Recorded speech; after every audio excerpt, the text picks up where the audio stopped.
Hello and welcome to the Peter Mackay Motorsport podcast. Thank you very much indeed for tuning into this episode.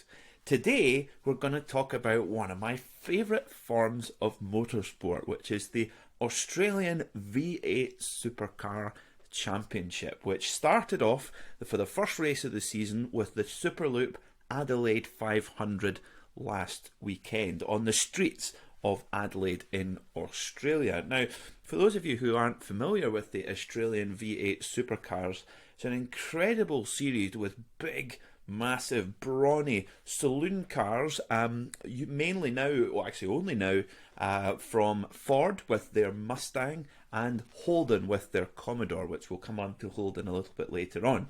But these cars are nearly 1,400 kilograms in weight, which is much heavier than almost any other race car on the market. Most racing cars are usually under 1,000 kilos, so to have 1,400 kilos is really heavy. They're saloon car based, four-door car based, with a sequential gear shift, not operated by a paddle but operated by a big old-fashioned lever, pushing away from the driver to go down a gear and pushing and pulling away from, towards the driver to go up a gear. Very cool. And of course, big naturally aspirated V8 engines, which sound absolutely incredible with real V8 thunder, which is now a little bit of a rarity to find normally aspirated V8s in global motorsport nowadays. And of course, the most famous part of the Australian V8 Supercar Championship is, of course, the Bathurst 1000 in October. And that's normally the race that most people will pay attention to. But actually, the whole season that builds up to the Bathurst 1000 is really intriguing. And you have such an incredible quality and depth of drivers who compete in Australian V8 Supercars. And what we've seen throughout the years is that very few drivers that have started off in other categories and then moved to the Australian V8 Supercar Championship have really been able to make any kind of impression, because it's such a specific skill hustling around a 1.4 ton racing car with a big V8. It requires such a particular driving style, which really means that a lot of the local drivers from Australia and New Zealand dominate the sport. For those who have never seen the sport and would like to check it out, you can do through something called Superview. So if you go into the supercars.com website, Superview is only about 35 Australian dollars a year, and you can watch every practice, every qualifying and every race. So fantastic value for such a long season that runs from now until about the beginning of November, finishing up on the streets of Newcastle. So the Adelaide 500, the first race of the season, as I said, on a street track, a really technical, difficult street track that was actually used to be used for the Formula One World Championship a number of years ago, before it went to its current home in Albert Park in Melbourne. And it's just an extraordinary spectacle to watch, particularly in qualifying. You really see professional racing drivers really displaying their talent incredibly well, because in qualifying for the Adelaide 500 they use the top 10 shootout formula. So what that means is the top 10 drivers from practice, the timed practice sessions, go into a shootout system where they get one flying lap to set their qualifying time. So the pressure is on. They get one out lap to warm up the tyres and brakes, and then they've got to put down one lap on the line straight away. And it is incredible, particularly on a street track where there is no margin for error whatsoever. Any mistake and you're in the wall and the car is destroyed.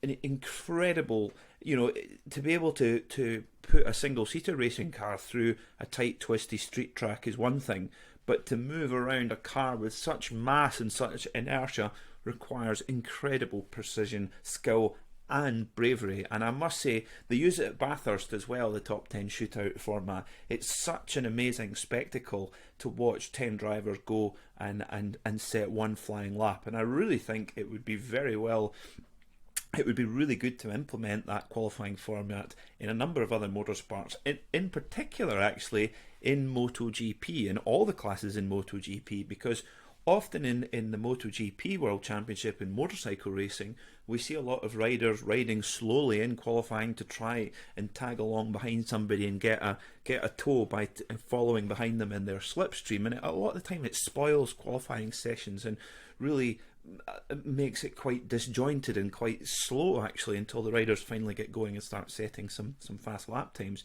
With this format, it's just absolutely all down to the rider or the driver. Go in and set your lap time and go, and it's such an amazing spectacle. In the qualifying for the two races of the Adelaide 500, it's split into two 250-kilometre races, one on the Saturday and one on the Sunday. In the qualifying on Saturday morning, the stalwart of supercars racing, Jamie Whincup, the 7 times champion, who races for the 888 Race Engineering Red Bull Holden team, and he set pole position for the race. But what was most impressive was David Reynolds. David Reynolds, co-host of one of my favourite podcasts called Below the Bonnet. Please check out Below the Bonnet podcast. It's really, really funny.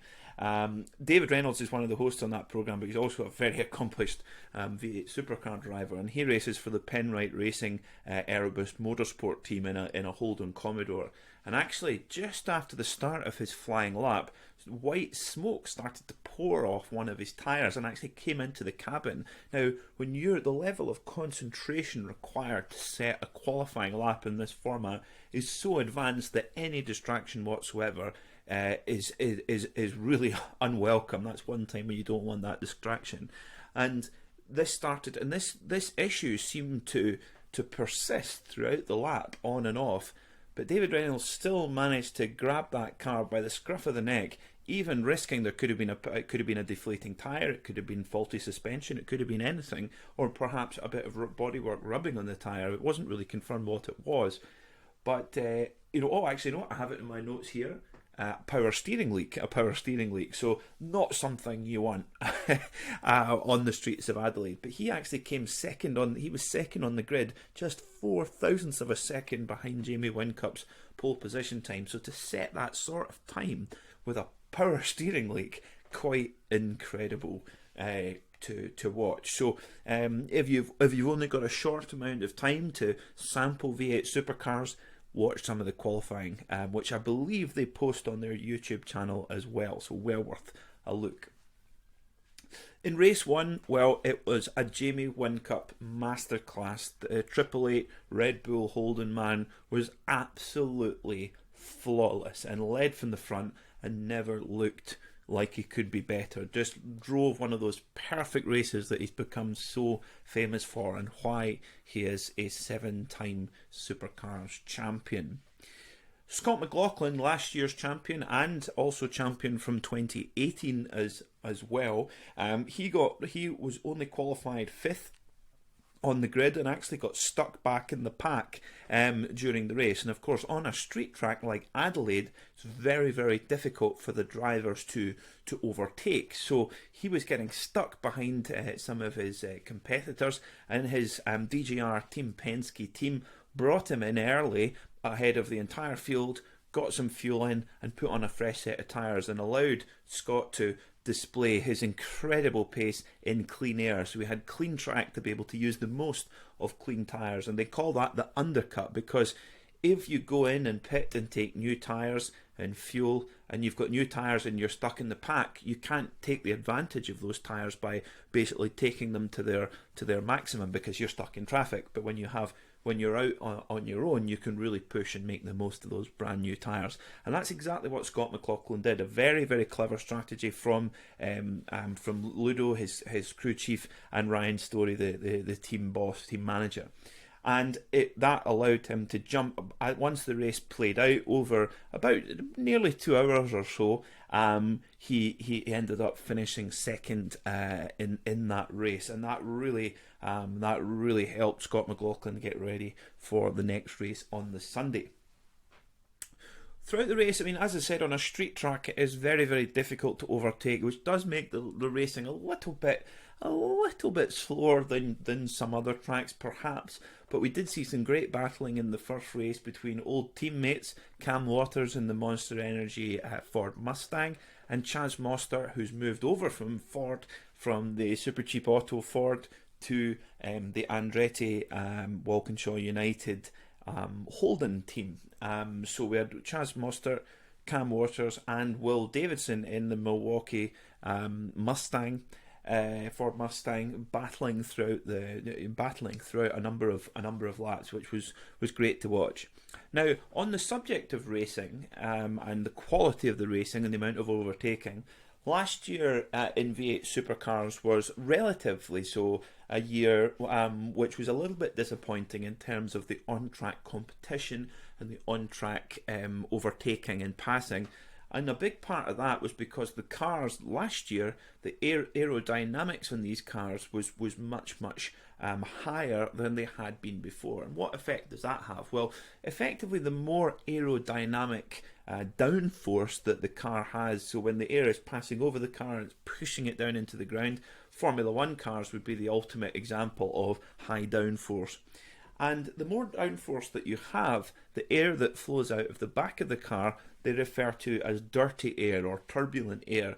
What that means is that the car behind has to leave a certain amount of gap when they're following the driver in front, because if they follow too close, they will lose grip and they can sometimes, they actually lose control of their car in an extreme case. So what that means is, because if you've got a car that's very aerodynamically efficient with lots of downforce, you can't follow it too closely, and therefore you can't make a pass, and therefore boring racing.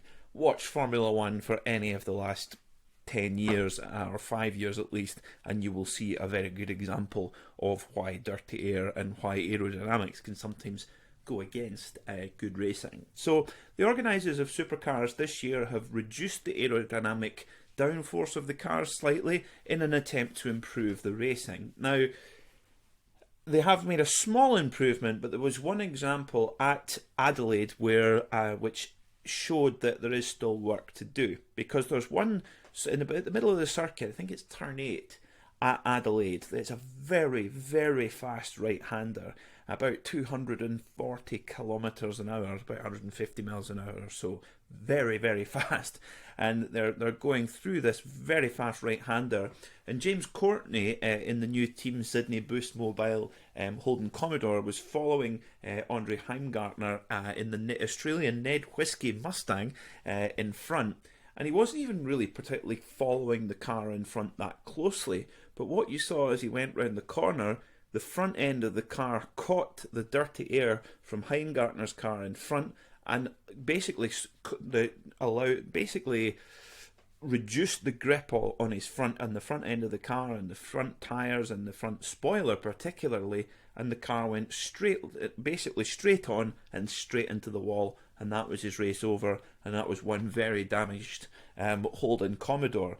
And James Courtney said after the race, he says, my goodness me, he says that was the Bermuda Triangle of aero wash or aero push. And aero wash or aero push is basically when the car in front, the dirty air hits the car that you're driving and basically stops the aerodynamics and the grip from working, and therefore you don't go around the corner as you would like to. And in the case of Adelaide, absolutely no room for error, and he was straight in the wall.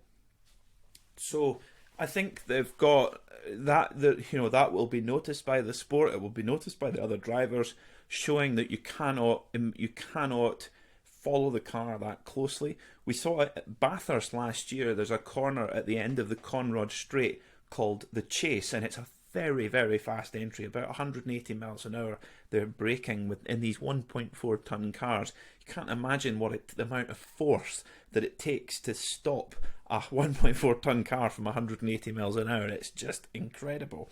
And Garth Tander, who's one of the most experienced drivers in V8 Supercars and only races as a co-driver in the Pertec Enduro Cup now, but he also does a lot of driving in GT3 racing cars, which are more sophisticated aerodynamically, and he was saying that his braking point in the V8 Supercar was not really far away at all from where he was in a GT3 car. Now, That is not how it should be. These cars should have a lot less aerodynamics than that, allowing them to race much more closely together. You just have to look, a good example, if you watch the British Touring Car Championship, these cars have very little aerodynamics, and funnily enough, they can follow each other pretty much nose to tail for the whole race. So that was, I thought, an interesting observation from race 1. In race 2, we had Shane van Gisbergen on pole, the Kiwi, again in the AAA Red Bull Holden. And actually, it looks like Holden might just have the edge on Ford this year. Last year, with the new Ford Mustang, the Ford team got off to such a fast start, with Scott McLaughlin cleaning the board through the early part of the season, and then with a little bit of an adjustment during the season, Holden were able to catch up. And actually, towards the end of the season, Holden certainly looked like they had the faster car with their Commodore. Coming into 2020, well, it's a story of mixed fortunes between Holden and in terms of the company and their on-track results. At Adelaide, they had a fantastic weekend. A lot of cars up near the front. They won the first race. Didn't win the second race, but were second place in the second race. But Holden have, unfortunately, well, the owners of Holden, General Motors, have revealed that they will actually be, eventually they will be shuttering the Holden brand completely. They will be closing the Holden brand down, which is very disappointing, because Holden is such a iconic Australian motorsport brand.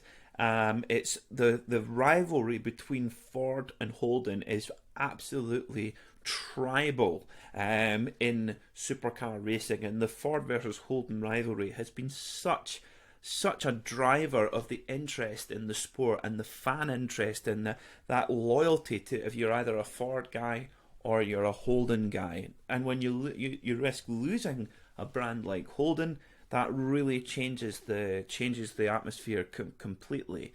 Now, there is reports that General Motors have, obviously General Motors have a number of different brands, and of course they won't want to lose any market share, even though they are shutting down Holden as a brand. Hopefully that will, V8 Supercars is one of the biggest sports in Australia. In fact, one of the biggest sports in the Southern Hemisphere, full stop, for motorsport. And I think that General Motors will hopefully see that and will replace Holden with another brand in the V8 Supercar Championship. Now, given the fact that Ford have entered with their Mustang, which is a globally sold product, where they used to have something called the Ford Falcon, which was only really sold in that part of the world. We didn't get it here in Europe, for example. So hopefully, with with Ford having the Mustang, maybe General Motors will bring a Chevrolet Camaro or a Corvette or something along those lines. So in race 2, Scott McLaughlin was second on the grid alongside Shane van Gisbergen and absolutely bolted away. Clearly a little bit frustrated about not winning the first race on Saturday, bolted away into the lead, closely followed by Shane van Gisbergen. But it all happened. Everything changed at the very first pit stop, when Scott McLaughlin in his red and yellow Shell V-Power Mustang came into the pits with his fellow Kiwi Shane van Gisbergen in the Red Bull Holden right behind him, and they both pitted at exactly the same time. And because DJR Team Penske, the V-Power Ford team that McLaughlin drives for, they won the team's championship last year, they get the prime spot at the very end of the pits. But right behind them, who finished second in the team's championship, is Red Bull Holden. So they're right next to each other in the pit box. And Red Bull Holden pulled a very, very clever move. They actually deliberately short-filled, so that while they were fueling up the car, they pulled the plug out, they pulled the pump out early, and were able to get their Red Bull Holden, and with Shane van Gisbergen on board, to jump ahead of Scott McLaughlin, which left the DJR Team Penske team absolutely incensed with rage of the mistake that they made by not covering this move. And of course, when you've got drivers with the pace of Shane van Gisbergen in that Holden, even with Scott McLaughlin in your car, round a track like Adelaide, it's so difficult to overtake. So at that point, it almost looked like McLaughlin had lost lost the race to Shane van Gisbergen. But when he came in for the second pit stop, Red Bull Holden gave this free kick straight back to DGR Team Penske, because unbelievably, when Shane van Gisbergen and his Holden came in for his second pit stop when they were fueling up to the end, so that in V8 supercars they get a certain amount of fuel which they have to use. They cannot leave any fuel behind. They have to use every last litre. And in this second and what was meant to be final pit stop, they fueled them up but still left a few litres left in the tank. So what that meant was that they had to come and do an extra pit stop, which of course dropped them back down the field. But once this was noticed, Shane van Gisbergen was told to floor it, and what ensued was some of the finest professional race car driving you are ever likely to see. Seeing Shane van Gisbergen driving absolutely to his maximum in a car that looked very well set up, very well planted, was just majestic to watch. Sometimes in motor racing, it doesn't always have to be crash bang wallop overtaking. That always helps. That's always nice, don't get me wrong. But sometimes you just get these moments where you see a professional racing driver at the top of their game just stepping up to another level that you didn't even realise was there. And it was just majestic to watch Shane van Gisbergen hustle this big Holden around the streets of Adelaide. If you get the chance to go back and watch it, please do. It's just an exceptional piece of race car driving. And actually, Shane van Gisbergen, even with that extra pit stop, had managed to get himself almost back onto the podium again. Quite extraordinary with another trip down pit lane.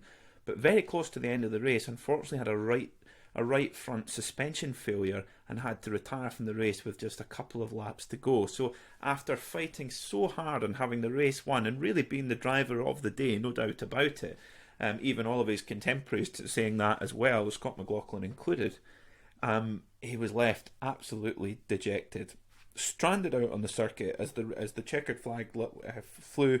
He was there out on the circuit all on his own with a one broken race car. But thankfully his mate Cam Waters in the ironically Monster Energy Ford came to pick him up and gave him a lift in his Ford Monster Energy race car. Now of course Shane van Gisbergen races not only for Holden, which is the absolutely bitter rival of Ford, and also Red Bull, which of course is the bitter rival of Monster Energy.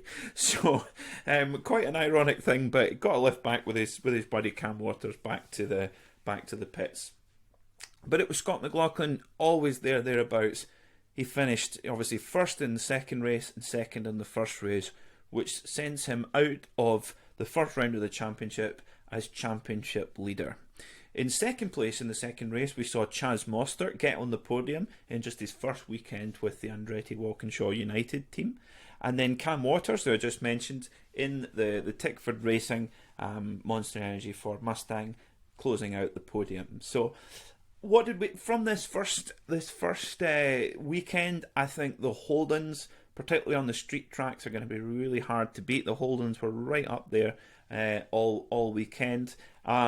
We'll just need to wait and see how it all pans out. It's so early to tell, but I think the Holdens are going to be good. They looked really well tied down and really well set up throughout the weekend. Next, the cars, they go to Melbourne, where they actually act as support races for the opening round of the Formula One World Championship at Albert Park in Melbourne, which of course is another street track. So we'll see how that goes. But I think it's game on. I think Scott McLaughlin's going to have his hands full with the two Red Bull Holden guys, no doubt about that. Speaking of Scott McLaughlin, our double supercars champion, the fact that he races for DGR Team Penske, and of course that's Penske of Team Penske, who has race teams all over the world and one of the most successful men in the whole automotive industry, not just the motorsport industry. And of course, Penske's team, very successful in NASCAR with Joey Logano and incredibly successful in IndyCar. And of course, Roger Penske now owns the Indianapolis Motor Speedway and the IndyCar Series as well, and not only having one of the most dominant teams in the sport. Now, Scott McLaughlin, in his holidays in between, he's had quite a busy holidays in between the finish line 3 months ago in Newcastle, to the opening race here in Adelaide. He's got married to his lovely wife Carly, and he has been having a little play in some of Roger Penske's Indy cars, not at Sebring and at the Circuit of the Americas. And he has been, now bearing in mind, an Indy car couldn't be any more different to the cars that he's been driving for the last 6 or 7 years in V8 supercars. They are completely different in every single way, but he has jumped straight into those cars and gone incredibly quickly, so quickly that he could even make a jump to the IndyCar Championship. His wife Carly is American, and of course the IndyCar Championship is an American-based series, so personally it's bound to be convenient for him. And actually his team boss Dick Johnson has said that he wouldn't stand in the way of Scott if he wanted to leave the Supercars Championship at the end of the season and go to IndyCar. So we will need to wait and see how that goes. It would be a great loss to the sport as the standout Ford driver in the championship if McLaughlin were to move to IndyCar, but what an opportunity that would be for him. So that's a little intro to the start of the V8 Supercar season. I hope you've enjoyed hearing about it and learning a little bit about it. We'll be talking about the series all the way through the season and all rounding all the way towards the big race, the great race, Bathurst 1000, which is always an incredible spectacle. A little bit of news before we finish the show. As I mentioned before, I'm so lucky to get the opportunity to go over to Sebring next month in the middle of March to go and witness not only the 1,000 miles of Sebring World Endurance Championship race, but also the iconic 12 Hours of Sebring IMSA race as well. And while I'm over there, I've been working very hard on setting up some interviews. Thanks to the wonderful Krista Riley at Wayne Taylor Racing, I've managed to get an interview with their 3 drivers, Ryan Briscoe, Renger van der Zande and Scott Dixon. I can't quite believe that I'm saying that, and I can't wait to have a chat with them and share that all with you. I am so excited. Also, I'm working on a couple of other interviews as well. One particular very well-known name in the World Rally Championship world, which I'm hoping to interview at the beginning of April. I will keep it under wraps for now, but do keep out for that one, and that's going to be very exciting indeed.